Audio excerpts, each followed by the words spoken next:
This is the official Transthoracic lateral humerus tutorial.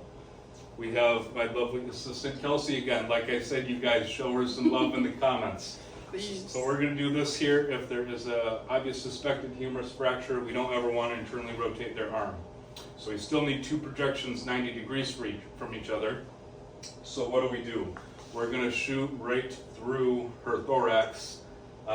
You guys will see in a second. A couple things different here. We're going to increase KVP 75 to 80. Why? Because we're going to be shooting through more tissue density. You guys will see in a second here. Still going to shield her though. Still at 40-inch SID, 1417 image receptor portrait. Still using a grid. So let's do your left one. So you're going to want to put the patient's affected side towards the image receptor. So we'll have you stand with your left side against the board here. Left side, all the way to the left. Yep. Good. Okay.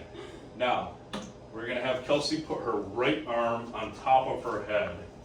This is going to elevate her shoulder, getting it out of the way of the other one, and hand on the head will prevent motion. So that is what we want. We're going to then just rotate her slightly back from the affected side to get the spine out of the way. We'll take her back a little bit then. Good. Let me bring the camera over so you guys can see. Okay, so I'm gonna open a little bit. Okay, it's all the way. So this is what that's gonna look like. Then we're gonna do something different. It's called orthostatic breathing.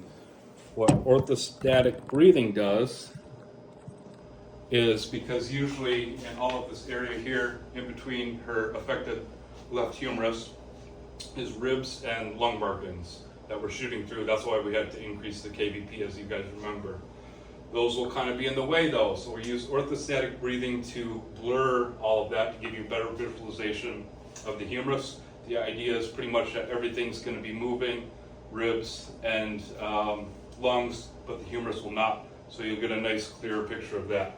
So what you're going to want the patient to do is just take slow, shallow breaths, and we're going to increase our exposure time to at least 3 seconds, preferably closer to 5, and decrease the MA.